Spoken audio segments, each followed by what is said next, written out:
Assalamualaikum warahmatullahi wabarakatuh. Kembali lagi bersama saya Megawati Haripsyah di Selaki Wakatobi, Suara Lantang Anak Karang Indonesia.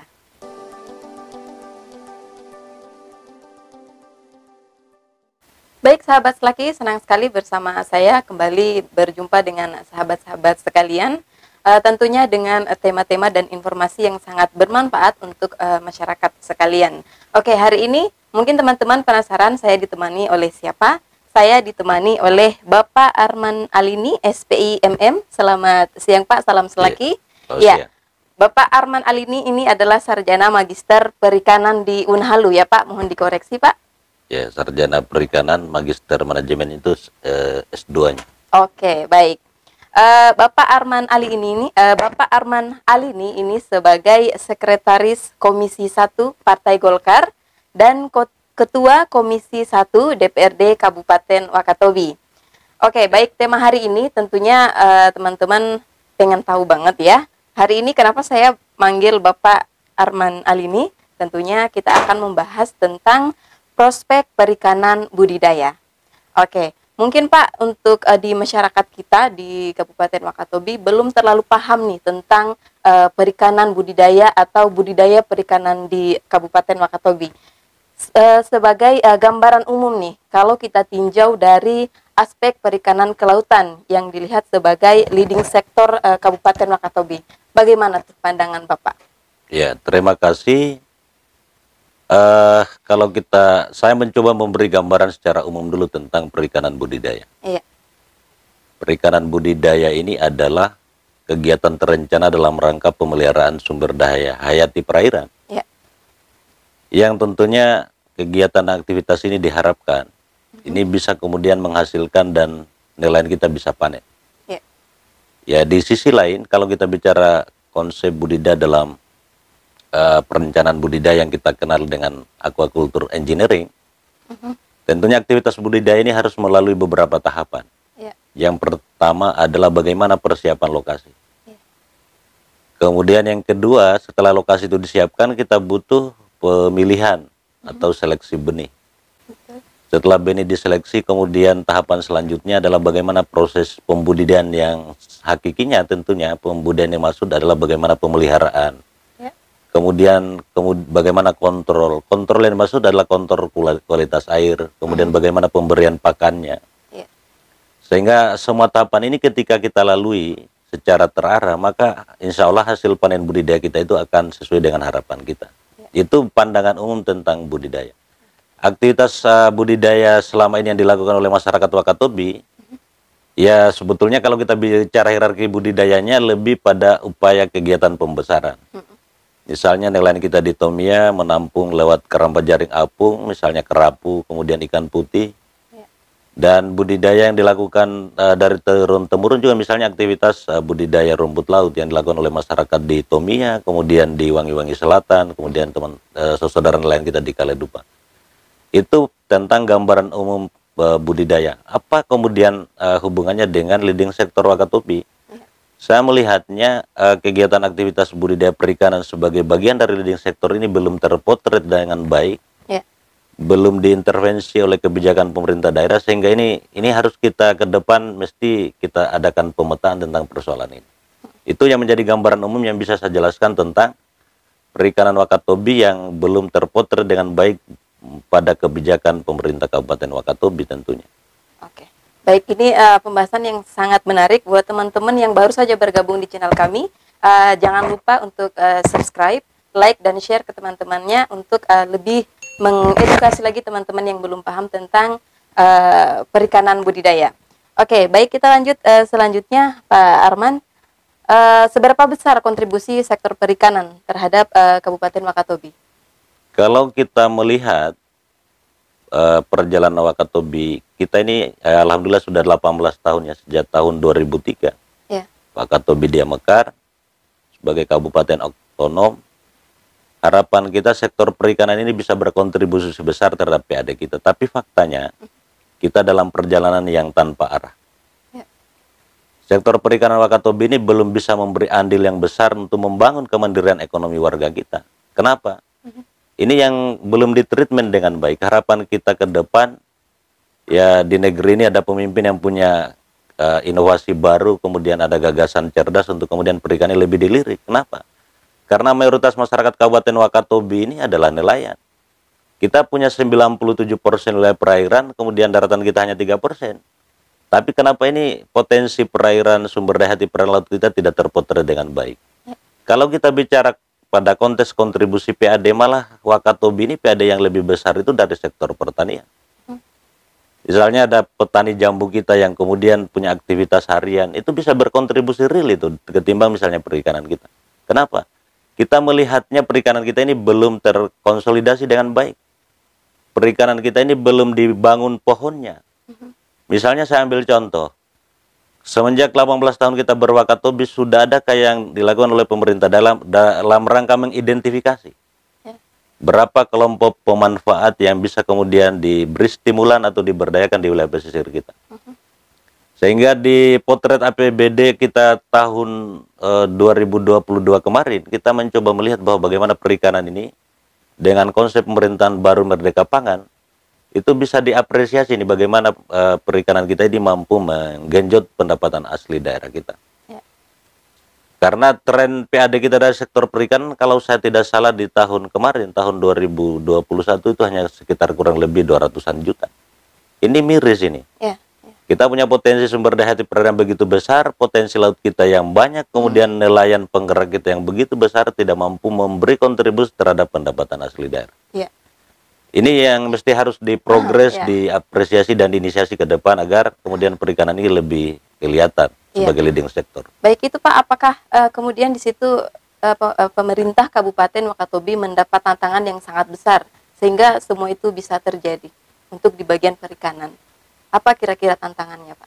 Sebenarnya yang dibutuhkan itu political will. Ada kebijakan politik yang menseriusi persoalan perikanan. Kalau kita kemudian bicara tentang perikanan Wakatobi, perikanan Wakatobi ini sebetulnya adalah perikanan tangkap. Jadi perikanan tangkap dalam pendekatan perikanan tangkap yang ramah lingkungan. Kita punya potensi ikan pelagis yang begitu besar, tapi kenapa ini tidak diorganisir? Kita punya pembangunan yang sudah digalakan pemerintah dari tahun-tahun sebelumnya, misalnya tempat pelelangan ikan. Dalam hal ini pabrik es. Pabrik es itu sebetulnya harus sejalan dengan konsepsi perikanan terintegrasi.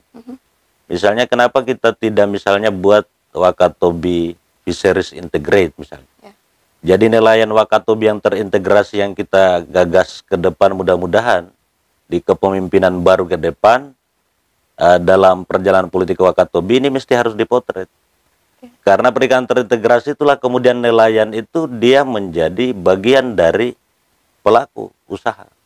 Bukan nelayan itu menjadi objek garapan, sehingga kesan nelayan sebagai bagian yang menjadi objek. Nelayan kita itu harus jadi manajer, nelayan kita harus lebih mandiri. Karena kenapa? Potensi kita yang begitu besar ketika kita garap maksimal, maka nelayan kita bisa berdaya. Ini yang belum ditemukan oleh pemerintah hari ini. Baik. Kemudian bagaimana bagaimana perhatian pemerintah terhadap pengembangan budidaya di Wakatobi? Ya, pemerintah hari ini, ya pemerintah Kabupaten Wakatobi dengan tagline Wakatobi Sentosa. Kita bicara budaya sebetulnya kalau menurut pandangan pribadi saya, itu tidak tepat. Karena kita bicara Wakatobi sebagai KSPN, sebagai kawasan strategi pengembangan pariwisata nasional, budidaya ini mesti harus dipilah, jadi harus diskusinya lebih matang. Karena kalau kita bicara pengembangan KSM hari ini kita berpikirnya pada pembenahan infrastruktur yang sudah ada dan penguatan sumber daya. Kalau bicara konteks budidaya pemerintah yang canangkan hari ini dalam bentuk kerangka Merdeka Pangan, saya menilainya belum ada gregetnya begitu. Belum ada satu format yang bisa kita jadikan sebagai arah pembangunan Wakatobi ke depan. Saya melihatnya pada sisi itu. Baik. Pak Arman. Hari ini pemerintah hari ini sedang giat-giatnya mendorong budidaya Faname di Wakatobi. Gimana pandangan Bapak? Ya, ini yang menarik sebetulnya. Jadi diskusi, kemudian wacana dan aktivitas launching yang dilakukan pemerintah tentang Udang Faname, saya lebih tertarik pada diskusi formalitasnya sebetulnya. Kalau kita bicara Udang Faname, udang wanam ini salah satu hewan. Dia masuk kategori krustase sebetulnya. Dia udang-udangan. Udang wanam itu bukan udang asli Indonesia. Kami teman-teman di Perikanan Budidaya Unhalu, kita dulu diskusinya lebih pada konsen udang windu. Karena udang windu itu adalah udang lokalan asli Indonesia. Tapi udang windu dalam perkembangan dan perjalanannya, udang windu ini yang di Indonesia itu dirintis tahun 1970-an. Itu dikembangkan dalam budidaya intensif. Tapi dalam perkembangan pembudidayaannya itu rentan mengalami beberapa faktor yang berpengaruh terhadap pertumbuhan dan perkembangannya. Misalnya faktor lingkungan. Udang windu ini rentan terhadap misalnya hama dan penyakit. Ketika dikembangkan di wilayah Jawa, kadang di Jawa ini kan banyak wilayah industri yang kemudian itu berpengaruh terhadap perkembangan udang windu. Tapi kalau kita bicara prospek pengembangan udang windu ke depannya, ini lebih menjanjikan. Karena harga udang windu itu lebih tinggi daripada udang wanam. Yang belakangan lagi menjadi tontonan yang menarik sebetulnya, tapi saya melihatnya ini sebuah ancaman baru. Udang waname ini kan udang yang kemudian dikembangkan dalam sejarah perkembangannya itu dulu di Samudra Pasifik bagian timur. Di negara Meksiko, kemudian di Tahiti. Kemudian ke Asia itu di sekitar tahun 70-an sampai 80-an. Di Indonesia, udang waname itu dikembangkan pada tahun 2001. Dalam perkembangan kenapa di Indonesia akhir-akhir ini udang waname itu dia pesat? Karena udang waname ini salah satu jenis udang-udangan yang memang perkembangannya tidak terlalu rentan dengan misalnya hama penyakit. Dia bisa dibudidayakan di air tawar, air laut maupun air payau. Tapi kontes pembudidayaannya itu harus betul-betul direncanakan dengan matang. Jangan misalnya asal kita membuat perencanaan daerah dengan udang waname, tapi di sisi lain kita tidak membuat pemetaannya. Bagaimana prospek pasarnya, bagaimana kajian lingkungan hidupnya, kemudian bagaimana sosial kultur masyarakat kita. Karena jujur saja, kultur masyarakat kita itu adalah kultur masyarakat fighter. Dia pemburu. Bukan fighter, dia bukan menunggu. Sehingga ketika kemudian membudidayakan udang waname hari ini, misalnya kita kan ada pilot project yang dikembangkan dalam bentuk model. Model budidaya yang didesain dalam bentuk budidaya terpal yang dilakukan oleh Dinas Perikanan. Saya bukan sepakat dengan ide itu, tapi saya melihat perencanaannya tidak matang. Perencanaan yang tidak matang pada posisi Wakatobi sebagai daerah pariwisata, saya sangat pesimis dengan pengembangan udang waname. Tadi Bapak mengatakan bahwa ini adalah bagi Bapak ini seperti ancaman. Ancaman itu seperti apa, Pak? Ya, ancamannya adalah kita ini daerah pariwisata. Sehebat apapun perencanaan, desain dengan teknik canggih pun di Wakatobi bisa tetap pesimis dengan udang waname. Kenapa? Udang waname itu saya kira itu rentang dengan limbah. Kalau kita bicara budidaya dalam skala besar, mungkin model kemarin yang dikembangkan oleh DKP itu belum memberi dampak yang luas terhadap bagaimana kita punya keanekaragaman hayati. Bagaimana pengaruhnya terhadap lamun yang ada di seputaran Numana sampai Lia. Bagaimana pengaruhnya terhadap misalnya budidaya agar-agar saudara kita yang ada di Lia, di Lagundi. Saya melihat sebuah ancaman bahwa dalam skala besar, budidaya udang waname itu limbahnya mau dibuang kemana? Kalau kita bicara konteks limbah cair, kita sebagai anak-anak yang paham tentang budidaya, dan kita pernah mengikuti sebuah proses panjang daripada aktivitas budidaya perairan ini. Limbah cair yang mengandung bahan-bahan berbahaya itu berimplikasi besar terhadap lingkungan kita. Bayangkan saja, ketika kita membangun budidaya waname dalam skala misalnya dibuat terpal, kemudian dibuat model di artifisial seperti apapun di darat, itu pasti limbah cairnya dia akan ke laut. Tidak ada sejarahnya kemudian limbah cair itu mengalir ke gunung misalnya, atau ke dataran tinggi. Itu yang kita anggap sebagai ancaman. Saya pribadi menganggap itu sebagai ancaman. Kenapa? Itu akan berimplikasi kalau kita buka dalam skala besar. Misalnya 1 hektar itu limbah cairnya akan mengalir ke laut, berpotensi kemudian terhadap keanekaragaman hayati kita akan misalnya terancam, misalnya lamun, kemudian karang kita. Sementara jualan pariwisata kita sebagai leading sektor yang sudah digalakan selama 18 tahun terakhir ini, saya kira pariwisata itu menjadi prioritas utama. Oke. Pak Arman, itu tadi dikatakan bahwa tidak tahu limbahnya mau dibuang kemana. Bagaimana pandangan dari pemerintah sampai bisa mereka mengambil udang faname itu ke Kabupaten Wakatobi? Sementara pandangan Bapak sendiri mengatakan bahwa itu limbahnya itu mau dibuang kemana gitu. Ya, saya kira ini mungkin pemerintah daerah mau cari model baru ini. Ya. Mau galakan sebuah proyek mercusuar tentang faname. Saya melihatnya ini, mohon maaf sekali lagi kepada pemerintah daerah, tanpa kemudian merendahkan atau melecehkan, dengan segala hormat. Ya. Kita bicara budidaya udang faname itu cukuplah digalakan oleh kelompok nelayan kita. Ya, betul. Kenapa? Dalam pendekatan sosiokultur Wakatobi, masyarakat kita itu tidak ada yang sosiokultur budidaya. ANSI, budidaya yang sejatinya. Masyarakat kita ini adalah kebanyakan nelayan tangkap yang kemudian berburu ikan tuna, kemudian pembudidaya agar-agar yang itu turun-temurun kemudian diwariskan oleh leluhur. Kenapa kita berbicara tentang waname? Aneh. Ya.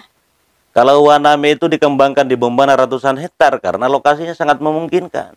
Di sana ada hamparan tambak, kemudian ada hamparan daerah yang tidak terpengaruh dengan arus yang begitu kencang, sehingga mereka budidayakan dalam skala besar. Tapi saya kira juga di Bombana itu tidak kemudian udang waname itu booming sebagai bagian dari solusi kemandirian ekonomi masyarakat Bombana. Ini hanya dibawa ke Wakatobi. Saya melihatnya ini mungkin ada sebuah langkah positif juga oleh pemerintah daerah untuk kemudian bagaimana menarik investor. Tapi saya yakin investor pasti punya perhitungan yang matang dalam rangka pengembangan waname di Wakatobi. Yang lucu juga kemarin saya mendengar beberapa ulasan teman-teman dan kemudian ada beberapa komentar di media sosial, di media elektronik tentang bagaimana udang waname dikembangkan di Tomia. Mudah-mudahan generasi Tomia itu dia cepat tanggap, lebih awas terhadap persoalan udang waname, karena saya yakin dan percaya udang waname itu menjadi ancaman besar bagi pariwisata kita ke depan. Itu yang saya ingin tekankan. Oke, baik. Mungkin apapun yang terjadi, budidaya apa saja, misalnya seperti faname, semoga kita berharap untuk di Kabupaten Wakatobi bisa menjadi budidaya yang berhasil, yang bisa mensejahterakan masyarakat Kabupaten Wakatobi, ya Pak ya. Ya, dan saya tambahkan sebetulnya kalau pemerintah ini dia respect terhadap nelayan kita, kita punya TPI, tempat pelelangan ikan itu yang berpusat di Tonganoraya, di Usuku. Kenapa misalnya ketika peralatannya rusak hari ini kita tidak kemudian apresiasi untuk dibantu, diperbaiki? Karena kenapa? Es itu sangat menjadi kebutuhan vital bagi nelayan Pulau Tomia khususnya. Karena dia bisa diakses juga oleh nelayan kita yang ada di Binongko sana. Tapi kalau bicara tentang budidaya sebagai bagian dari kemandirian nelayan kita, saya tidak yakin dan sangat pesimis dengan persoalan itu. Ini juga menjadi sebuah tantangan baru bagi pemerintah untuk kemudian merefleksi ulang perencanaan perikanan kita ke depan. Kenapa kita tidak bicara perikanan terpadu, nelayan tangkap kita ini kita organisir, kemudian kita kasih peralatan yang memadai untuk kemudian bisa berkontribusi terhadap pendapatan asli daerah. Itu yang kita harapkan. Oke, baik. Menurut Bapak, bagaimana sektor perikanan ini bisa menjadi penggerak ekonomi nelayan pesisir? Ya, sektor perikanan kita itu menjadi penggerak ekonomi nelayan pesisir, ya harus ada gebrakan baru yang dilakukan oleh pemerintah. Kalaupun pemerintah kemudian lepas tangan, saya kira masyarakat nelayan Wakatobi itu rata-rata kemudian sudah paham tentang bagaimana cara mencari kehidupan di pesisir. Tapi kalau perikanan kelautan ini menjadi leading sektor, mestinya ini harus ada stimulan. APBD kita yang sangat terbatas hari ini, itu mestinya kita melakukan hal-hal yang sifatnya prioritas dan terukur.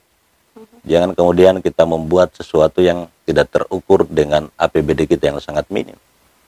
Oleh sebab itu harapan kita kepada nelayan Wakatobi, dimanapun nelayan kita berada, tetap semangat di masa pandemi COVID-19 ini, dengan seluruh aktivitas. Saya kira DPRD Wakatobi juga ikut kemudian menjadi bagian dari pendorong aspirasi bapak-bapak sekalian, agar kita melakukan aktivitas yang terukur, kemudian kita peduli dengan lingkungan kita.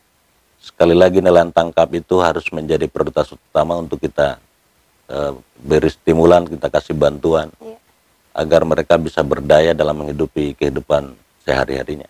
Itu harapan kita. Ya. Oke, baik. Oke, buat sahabat Selaki, Semoga apa yang disampaikan oleh Bapak Arman Ali ini pada hari ini untuk diperhatikan dan menjadi edukasi buat sahabat-sahabat sekalian. Oke, Pak Arman Ali ini Ya, terima kasih banyak atas waktunya ya. Salam hormat.